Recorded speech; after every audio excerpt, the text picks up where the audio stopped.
mon ex-fiancé m'a quitté pour ma sœur, parce que j'étais trop grosse pour son image. 5 jours plus tard, j'ai fait irruption à leur mariage, vêtu d'une robe rouge lit de vin, aux côtés de l'homme pour qui 300 personnes se sont tues. L'invitation sentait le parfum et le culot, des lettres dorées sur du papier crème, les bords dorés si précisément qu'il était évident que leur production avait coûté de l'argent. Le mariage de Camila Salgado et Mauricio Ledesma, le nom de ma sœur en premier, ce qui m'indiquait que la famille de la mariée payait, sauf bien sûr que notre famille n'avait presque rien, ce qui signifiait que quelqu'un d'autre couvrait les frais.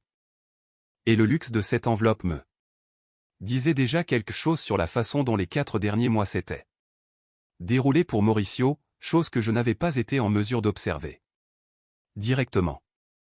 Je les posais sur le comptoir de la cuisine et les regardais longtemps. Ma sœur, mon ex-fiancée. Il y a 1 an, Mauricio m'avait demandé en mariage dans le jardin de la maison de mes parents, un dimanche après-midi d'avril. Du champagne et des flûtes en cristal, un trio de musiciens qu'il avait engagé, jouant quelque chose qui ressemblait à du bonheur. 60 personnes regardaient, ma mère pleurait, mon père serrait la main de Mauricio des 2 mains. Je me souviens avoir pensé, au moment où j'ai dit oui et où les gens autour de nous ont applaudi, que c'était ce que l'on ressentait lorsque l'on entrait dans la scène d'ouverture de la vie vers laquelle on avait travaillé. 4 mois plus tard, il m'a invité à un café près du Palacio de Bella Artes. Et m'a expliqué. Valeria, dit-il, ajustant sa montre, la montre qu'il ajustait toujours quand il disait quelque chose qu'il avait répété. Ma carrière entre dans une nouvelle phase, des cercles influents, des gens qui évaluent non seulement l'homme, mais aussi l'ensemble de son image. J'ai besoin d'une femme qui projette correctement mon image. Une pause qu'il avait aussi clairement répétée. Tu as pris du poids. Tu ne t'habilles plus comme avant. Camila comprend mieux cet environnement. Elle est juste plus. Il chercha le mot avec l'expression d'un homme qu'il avait déjà trouvé et décidait s'il devait l'utiliser. Présentable. Je me souviens que le café devant moi était encore assez chaud pour fumer. Je me souviens du son exact du café, une chaise qui racle, quelque chose jouant dans les haut-parleurs, une conversation derrière moi en anglais dont je ne comprenais pas un mot. Je me souviens avoir regardé sa montre, qu'il ajustait toujours, et avoir compris qu'une personne peut vous dire tout sur elle-même par un geste qui n'a rien à voir avec les mots. Je suis allé chez mes parents ce soir-là pour raconter à ma mère ce qui s'était passé, et j'ai trouvé Camila déjà là, assise à la table de la cuisine avec Mauricio, buvant du café, les 3 arrangés comme les gens s'arrangent quand ils ont attendu l'arrivée de quelqu'un et ont déjà décidé comment la conversation va se dérouler. Ne fais pas de drame avec ça, Mija, a dit ma mère. Camila est jeune et belle. Tu as toujours été la plus forte. Tu peux gérer ça. J'ai enlevé la bague de fiançailles de mon doigt et l'ai posée sur la table de la cuisine. Je l'ai fait avec soin, ce qui, je pense, les a tous surpris plus que si je l'avais jeté. Puis je suis parti. Je dois revenir un peu en arrière pour expliquer à quoi ressemblaient les 5 jours suivants et pourquoi j'étais assise seule dans un bar d'hôtel la veille du mariage avec un verre de mezcal et une invitation que j'avais failli jeter. Je travaillais comme auditrice financière indépendante depuis 6 ans lorsque Mauricio m'a demandé en mariage. Ce n'était pas un travail glamour selon les standards sociaux des cercles qu'il fréquentait, mais un vrai travail. Le genre de travail qui exige précision, patience et une tolérance spécifique pour débusquer les choses cachées, ce que j'ai fini par comprendre comme une compétence professionnelle aux applications personnelles que personne ne vous enseigne dans le programme. Mes clients étaient des entreprises de taille moyenne, des entreprises familiales, quelques contrats municipaux. J'étais doué pour ça. J'étais minutieuse. Mes rapports avaient la réputation d'être le genre de rapport que personne ne voulait recevoir, mais qui vous disait toujours exactement ce qu'il en était. Mauricio travaillait dans le développement immobilier, les acquisitions, le financement, l'architecture sociale qui consiste à présenter les affaires aux bonnes personnes. Il était charmant, de la manière qui fonctionne dans les milieux où le charme est une monnaie. Il s'habillait bien. Il riait au bon moment. Il avait la confiance spécifique d'un homme dont l'ambition était plus grande que son compte en banque, mais dont le compte en banque se développait vers elle, et qui avait appris que projeter la destination à l'avance faisait partie de la façon dont on y arrivait. Les premiers signaux d'alarme étaient suffisamment petits pour que je leur donne un autre nom à chaque fois qu'ils apparaissaient. Le premier fut un dîner avec ses collègues, 8 mois avant la rupture, au cours duquel Mauricio me présenta comme « Valeria, elle est dans la finance », sur un ton qui n'invitait à aucune question de suivi et n'offrait aucun détail qui en aurait invité. J'avais donné une présentation cette semaine-là au comité d'audit d'une entreprise de 900 employés, et j'avais trouvé une anomalie qui leur avait évité une pénalité fiscale qui leur aurait coûté 3 millions de pesos. Rien de tout cela n'apparaissait dans l'introduction. Je me suis dit qu'il était nerveux à l'idée de mélanger son monde professionnel avec son monde personnel. Certains hommes sont comme ça au début d'une relation et finissent par s'en défaire. Je me suis dit cela spécifiquement dans le taxi en rentrant chez moi. Le deuxième fut un voyage à Guadalajara pour une conférence immobilière 4 mois avant la rupture, où le collègue de Mauricio, Rodrigo Paz, me serra la main et me dit qu'il avait entendu dire que j'étais très favorable au travail de Mauricio.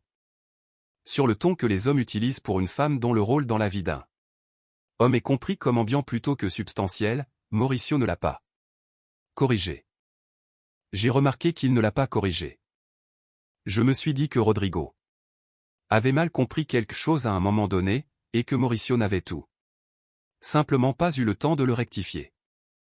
Je me suis dit cela pendant 2 semaines avant d'arrêter d'y penser. Le troisième fut un dîner de famille 3 mois avant le café, au cours duquel Camila portait une robe que j'ai enregistrée, quelque part, comme significative. Non pas à cause de la robe elle-même, mais à cause de la façon dont Mauricio l'a enregistrée.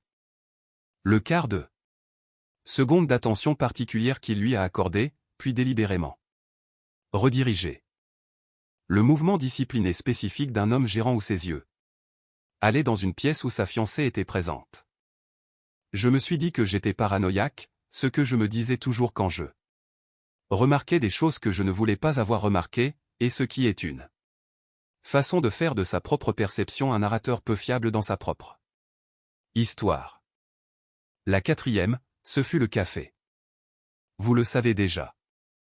Après le café, j'ai fait ce que je fais professionnellement lorsqu'un schéma émerge de données que je n'avais pas initialement comprises comme étant liées. J'ai établi la chronologie. 2 heures, seul dans mon appartement, à cartographier chaque instant depuis la conférence de Guadalajara. J'ai trouvé 11 points de données distincts, 11 moments spécifiques que j'avais expliqués individuellement, qui, vus comme une séquence, formaient une image cohérente. 11 n'est pas une coïncidence. 11 est une source. Et quand je trouve 11 anomalies distinctes dans un dossier financier qui pointent toutes dans la même direction, je ne demande pas si elles sont connectées. Je demande où la décision a été prise. La décision, dans ce cas, avait été prise environ 14 mois avant le café. Le détournement a commencé 3 mois avant la rupture. J'ai compris plus tard que les deux n'étaient pas sans rapport, qu'un homme qui avait décidé de voler de l'argent pour financer un changement de style de vie ambitieux et un homme qui avait décidé d'échanger sa fiancée contre un modèle plus présentable opérait selon la même logique sous-jacente. À savoir que les ressources dont il disposait n'étaient pas suffisantes pour l'image qu'il exigeait, et que la solution était de prendre ce dont il avait besoin partout où c'était disponible. J'avais été l'une de ces ressources. Alors, il s'est avéré que le fonds de construction de Damien aussi. J'ai écouté le message vocal 2 fois. J'ai senti quelque chose traverser ma poitrine et ressortir par la plante de mes pieds, comme une chose vous traverse quand vous arrêtez enfin de la retenir et la laisser aller ailleurs. Puis je suis allé au bar de l'hôtel. Le bar se trouvait à l'hôtel Palacio Real, où se tenait la réception de mariage. Le lendemain soir, car j'avais décidé, assise sur le sol de ma cuisine à 23 heures. Avec un mezcal que je m'étais versé pour compagnie, que si j'allais assister à ce mariage, je n'allais pas arriver après avoir passé la nuit précédente seule dans mon appartement. J'allais être là, présente, sans fléchir. J'ai commandé du mezcal. Le barman, un professionnel à la dignité réservée de quelqu'un qui a passé une décennie à ne pas commenter pourquoi les gens sont seuls dans les bars d'hôtel. L'a servi sans conversation, ce que j'ai apprécié. J'en étais à mon deuxième verre quand l'homme en costume est apparu. Il était du genre que certaines pièces produisent avec une régularité déprimante, des vêtements coûteux portés comme une armure plutôt que comme des vêtements, un visage qui s'attendait à ce que les choses bougent pour lui sans avoir à les demander. La confiance spécifique d'un homme qui n'a jamais été amené à comprendre que l'existence des autres n'est pas un inconvénient pour ses besoins. Il m'a regardé de la même manière que certains hommes regardent les femmes qui occupent l'espace qu'ils ont décidé de leur être disponible, avec un mépris calibré, conçu pour se situer quelque part entre une plaisanterie et une évaluation, niable par la suite comme un malentendu si contesté. Déplacez-vous, dit-il, avec le ton de quelqu'un qui exprime une préférence qui fonctionne comme un ordre. J'ai besoin de cette table pour des gens importants, un sourire que je reconnaissais comme répété. Avec un corps comme le vôtre, vous prenez de toute façon de la place supplémentaire. Tout s'est figé en moi. Pas le calme du choc. J'étais au-delà du choc. Le café avait épuisé ma réserve de choc pour un avenir proche, mais le calme de quelque chose qui a été provoqué une fois de trop en très peu de temps et qui a décidé d'arrêter de produire une réaction. Le calme de quelque chose qui a été provoqué une fois de trop en très peu de temps. Et qui a décidé d'arrêter de produire une réaction. Le calme d'une personne à qui on a récemment dit, à une table de café, par un homme ajustant sa montre, que son corps était insuffisant pour ses exigences et qui n'allait pas exprimer d'émotion pour un autre homme faisant le même calibrage dans une autre pièce. Puis une voix derrière lui. Excuse-toi. Un mot profond, sans hâte. Le registre d'un homme qui n'élève pas la voix parse. Qu'élever la voix n'a jamais été nécessaire pour produire l'effet qu'il recherche. L'homme en costume s'est retourné, et j'ai vu quelque chose se produire sur son visage que je n'avais jamais vu auparavant sur le visage d'un homme qui parlait aux femmes comme il venait de me parler. Il est devenu blanc. Pas pâle. Blanc. La couleur spécifique qui quitte un visage quand il reconnaît une conséquence qu'il n'avait pas incluse dans sa planification. Il s'est excusé. Il m'a regardé directement quand il l'a fait. Pas l'homme derrière lui, moi, ce qui m'a dit que l'instruction avait été donnée. Avec cette spécificité. Puis il a emmené ces personnes importantes dans une autre partie du bar, et le champ gravitationnel spécifique qu'il créait. Parti avec lui.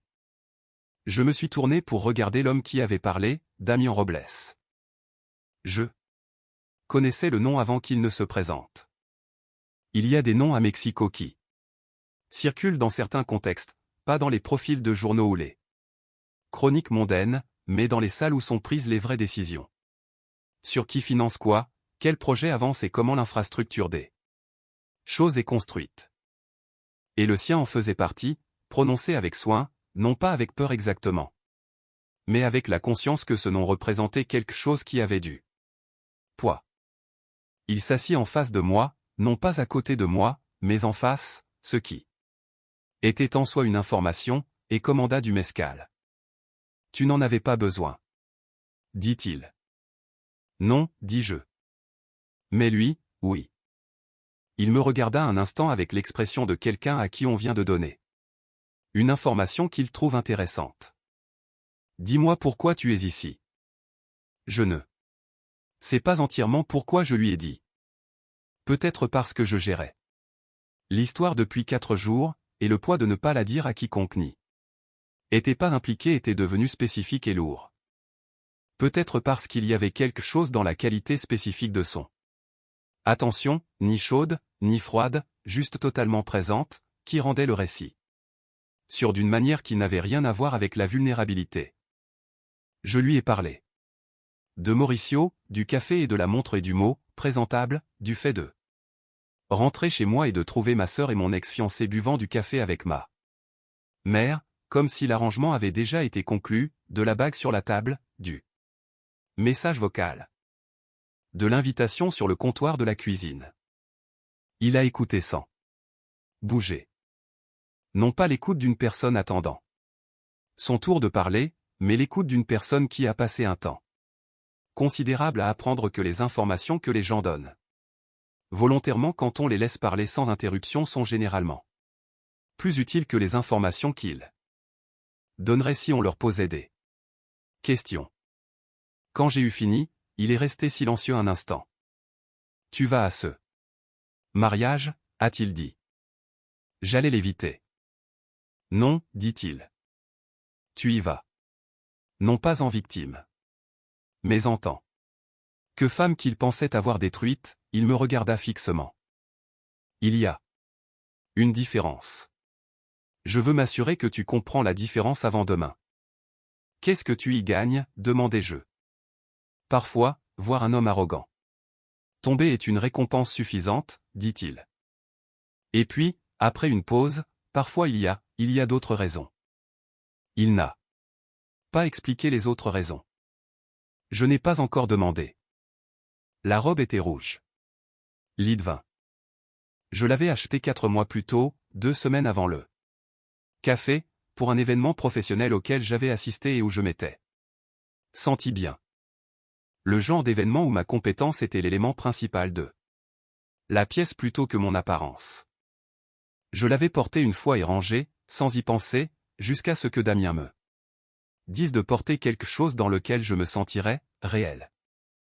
Et je suis allé au fond de mon placard et je l'ai trouvé, et je me suis tenu devant le miroir de mon appartement un mercredi soir, et j'ai compris ce qu'il voulait dire. La robe ne cachait pas mon corps. Elle l'honorait. Je suis arrivé au Palacio Real à 19h30, 1 heure après le début de la réception. Damien avait suggéré ce timing. Laissez la salle se calmer, dit-il. Laissez-le champagne faire son œuvre initiale. Puis arriver quand tout le monde a déjà décidé de ce que la soirée va être. Il m'a rencontré dans le hall, vêtu d'un costume noir, sa cravate de la couleur exacte de ma robe. Je ne sais pas comment il avait géré la cravate, et je n'ai pas demandé, car demander aurait brisé la qualité spécifique du moment, qui était la qualité de quelque chose qui avait été très soigneusement préparé pour paraître sans effort. Nous avons franchi les portes de la salle de bal ensemble. Petite pause. Si vous voulez plus d'histoires comme celle-ci, de meilleure qualité, mon Spotify est lié dans la description. 300 personnes se sont tournées en même temps. La façon dont les foules se tournent quand quelque chose est enregistré dans la conscience périphérique de la pièce, et chaque tête suit le signal avant que le cerveau n'ait identifié à quoi il répond. Ils m'ont regardé d'abord. La robe, la posture, la qualité spécifique de marcher dans une pièce comme si on y appartenait, ce qui est différent de la qualité de marcher dans une pièce comme si on demandait la permission de rester. Puis ils ont vu qui marchait à côté de moi. Le silence a changé. Il ne s'est pas approfondi. La température a changé. Mauricio s'est figé, son verre de champagne levé, au milieu d'une phrase, le geste d'un homme qui était en train de jouer sa propre soirée et qui venait de rencontrer une variable qu'il n'avait pas prévue. Camilla, dans une robe blanche indéniablement belle, est devenue absolument immobile. Ma mère a serré son sac à main des 2 mains. « Que fais-tu ici avec cet homme ?» a dit ma mère, d'une voix basse et urgente, sa version d'un sifflement. Elle a dit « cet homme » d'un ton qui me disait qu'elle connaissait le nom et que le savoir l'effrayait. J'ai été invité, ai-je dit. Mauricio a repris ses esprits comme il le faisait toujours, plus vite qu'il n'aurait dû, ce qui avait toujours été l'une de ses qualités les plus dangereuses. Il a souri, l'expression d'un homme qui a décidé de transformer une mauvaise situation en spectacle. Valeria, tu as vraiment l'air bien. Curieux, ai-je dit. Tu me traitais d'embarras. Je l'ai dit assez fort pour que les deux personnes les plus proches de nous l'entendent. Pas assez fort pour la pièce, juste assez pour le dossier. À mi-chemin du dîner, Mauricio me trouva seul dans la cour intérieure. J'étais sorti prendre l'air, sincèrement, pas stratégiquement, bien que je ne prétende pas avoir été surprise qu'il me suive. Un homme comme Mauricio, en présence de quelque chose qui l'a troublé, essaiera toujours de trouver le moment privé, la pièce sans témoin, la conversation où il peut être plus lui-même parce que personne ne le regarde. J'ai fait une erreur, dit-il. Il le disait comme il disait les choses qui avaient été préparées pour paraître spontanées. Camilla est vaniteuse, superficielle, vide. Je ressens toujours quelque chose pour toi, Val. Les papiers civils ne sont même pas entièrement signés. Je l'ai regardé longuement. J'ai pensé au café, à la montre, aux mots présentables. J'ai pensé à le trouver dans la cuisine de mes parents, buvant du café avec ma mère et ma sœur comme un arrangement qui avait déjà été pris. Tu m'as quitté, dis-je, parce que je ne correspondais pas à ton image. Ce soir, je me présente avec un homme plus puissant, et soudain j'ai de nouveau de la valeur. Il eut la décence de paraître brièvement mal à l'aise. Puis, l'expression passa, car la conscience de soi de Mauricio était toujours plus coûteuse qu'il n'était prêt à payer. Robles ne se soucie pas des femmes comme toi, dit-il. Il t'utilise pour m'humilier, dit une voix de l'obscurité de la cour. Non, dit-elle. Tu gères ça toute seule. Damien entra dans la lumière. Le visage de Mauricio traversa 3 expressions en 2 secondes. Surprise. Calcul, et une troisième chose qui était plus proche de l'expression que cet homme au bar avait porté, la couleur quittant un visage quand il reconnaît une conséquence qu'il n'avait pas prévue. Ce ne sont pas tes affaires, dit Mauricio. C'est devenu mes affaires, dit Damien tranquillement. Et tranquillement avec lui, ce n'était pas doux. C'était l'opposé de doux. C'était ce que ça sonnait quand ça n'avait pas besoin de volume. Le moment où tu as commencé à détourner des fonds de mes entreprises de construction pour payer ce mariage, je regardai Damien, il regarda Mauricio. Mauricio ne dit rien, ce qui, chez un homme qui avait toujours quelque chose à dire, était en soi une déclaration. Je veux décrire ce que l'équipe d'audit de Damien avait trouvé, car je pense que les détails importent. Non pas parce que les détails sont dramatiques, mais ils sont souvent l'opposé de dramatique, c'est qu'est procédurier et non impressionné par leur propre poids mais parce que je comprends comment fonctionnent les irrégularités financières et ce que j'ai appris plus tard lors de débriefing avec 2 enquêteurs fédéraux et un analyste de l'unité de renseignement financier est une histoire d'une stupidité audacieuse plutôt que d'un crime sophistiqué.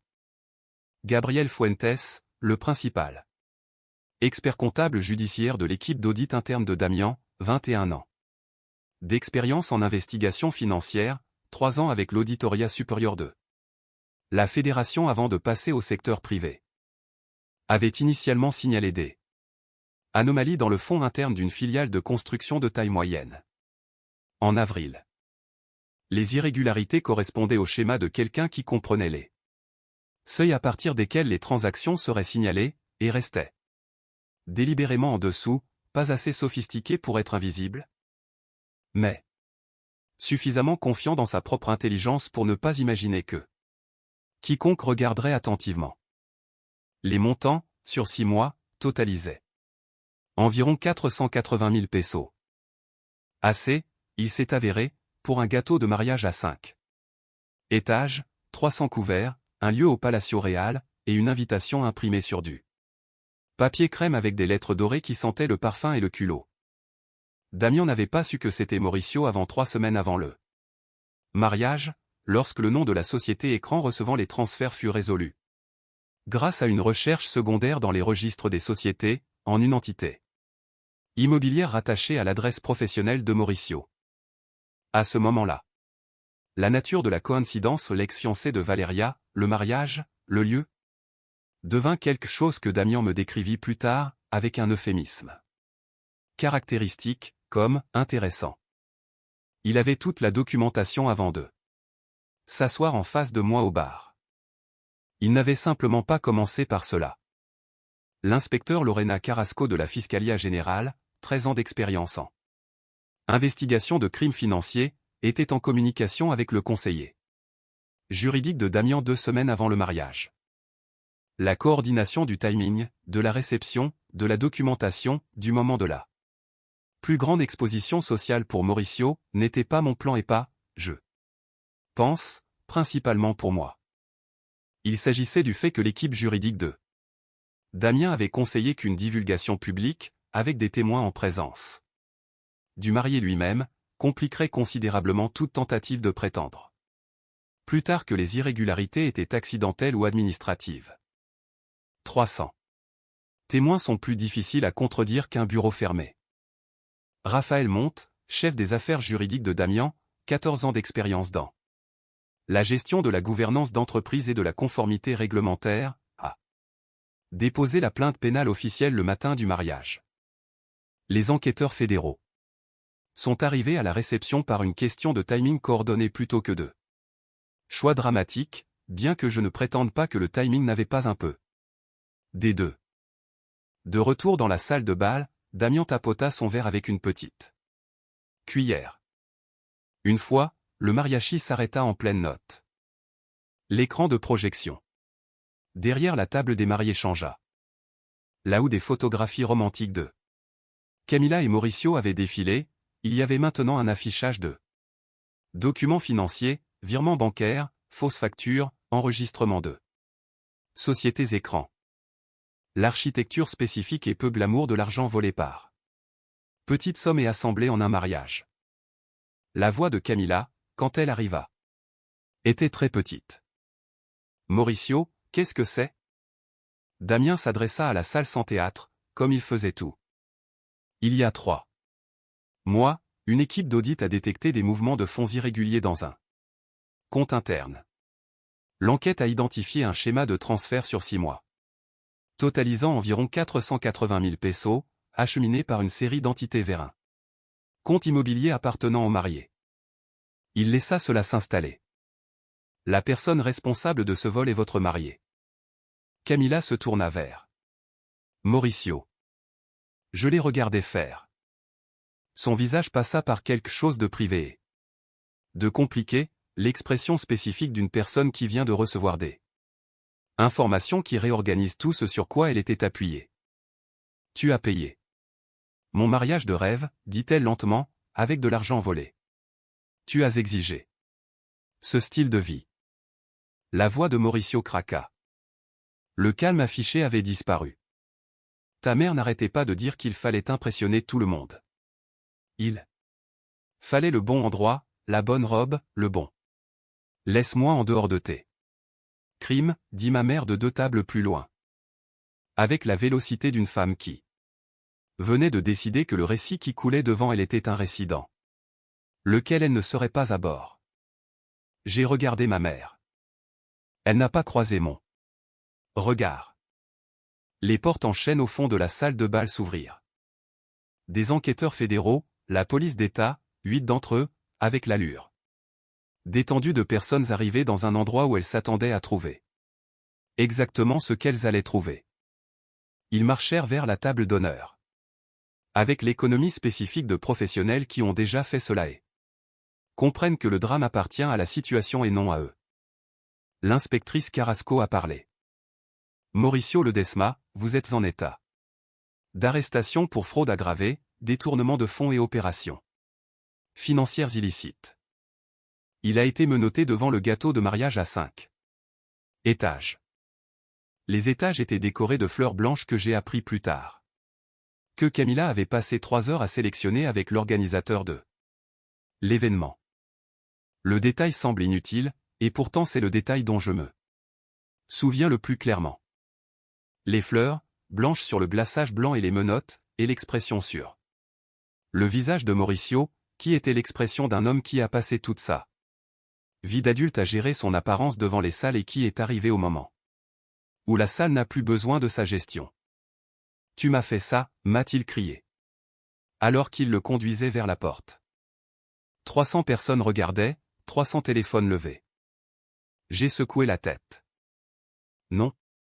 Mauricio, tu t'es fait ça à toi-même. J'ai juste arrêté de couvrir ta honte. Il a commencé à dire autre chose. La porte s'est refermée derrière lui avant qu'il n'ait fini. Le mariachi, après un moment, a recommencé à jouer.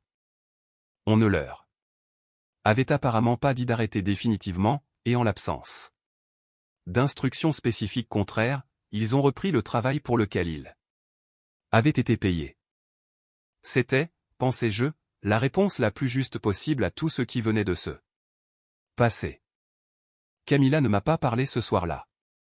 Elle est restée assise à la table d'honneur un moment, dans sa robe blanche, dans l'immobilité particulière de quelqu'un qui a été laissé dans une situation pour laquelle elle n'a pas encore 2 mots. Je ne l'ai pas approchée. Il n'y avait rien que je puisse dire que la soirée n'avait pas déjà dit plus efficacement. Ma mère, à un moment donné, est partie. Je ne l'ai pas vue partir. Je parlais à une femme du cercle immobilier de Mauricio qui s'est avéré être au courant du détournement de fonds depuis 2 mois et qui attendait que quelqu'un d'autre le signale, ce qui est une dynamique courante dans les cas de fraude financière et que j'ai trouvé professionnellement très familière. Damien et moi sommes restés au bar jusqu'à ce que le personnel de la réception commence à retirer discrètement les centres de tables floraux. Il a commandé du mezcal et j'ai commandé de l'eau, et nous avons parlé de choses qui n'avaient rien à voir avec la soirée. Un immeuble qu'il évaluait dans le quartier de Roma Nord, une affaire sur laquelle je travaillais impliquant une entreprise de fabrication à Monterrey, la satisfaction spécifique d'un bilan qui se résout proprement après des mois passés à en regarder un qui ne le fait pas. C'était la conversation la plus confortable que j'ai eue depuis 4 mois. « Pourquoi as-tu vraiment fait ça ?» demandai-je, près de minuit. Il considéra la question comme il considérait tout, sans prétendre que la considération était plus rapide qu'elle ne l'était. Mauricio me volait, dit-il. Cela exigeait une réponse, indépendamment de toute autre chose. Et le reste ? Il me regarda. Parfois, dit-il, le bon moment pour une nécessité professionnelle coïncide avec le bon moment pour d'autres choses. J'ai laissé ça en suspens. Le bar se vidait. Les fleurs descendaient des tables. Il s'était trompé à ton sujet, dit Damien. Le truc de l'image. Il s'était terriblement trompé. Je sais, dis-je. Je veux que tu saches que je le sais aussi. Les poursuites pénales de Mauricio Ledesma sont en cours. Le bureau de l'inspecteur Carrasco a traité l'affaire avec l'efficacité ciblée. Des enquêteurs qui disposent d'un dossier documentaire solide et d'une liste de 300 témoins. Ses avocats ont déposé la série standard de demandes de report. Le procès devrait commencer d'ici 1 an. Camilla ne m'a pas contacté, je ne m'attends pas à ce qu'elle le fasse, et je ne suis pas sûr de ce que je lui dirai.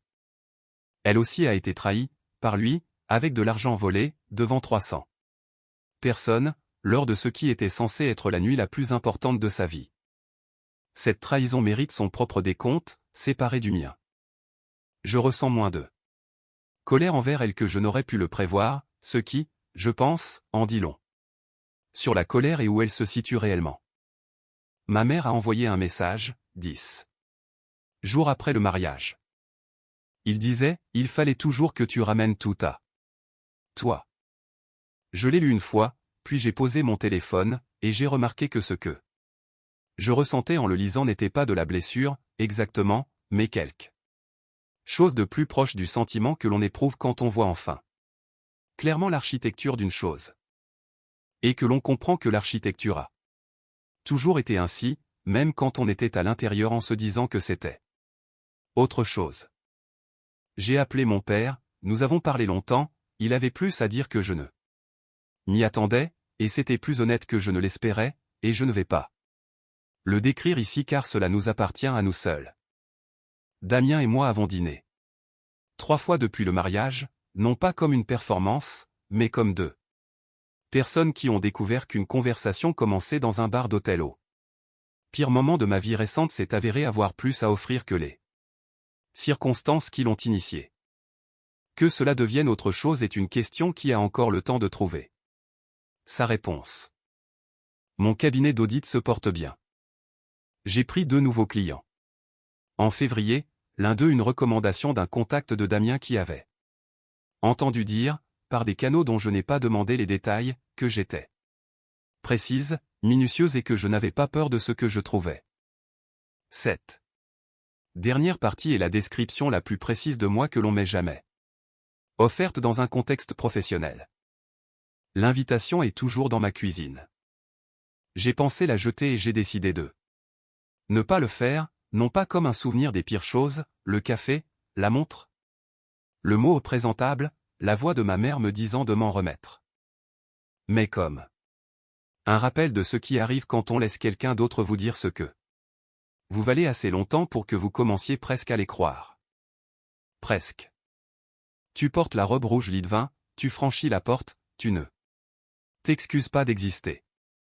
Le reste se règle tout seul.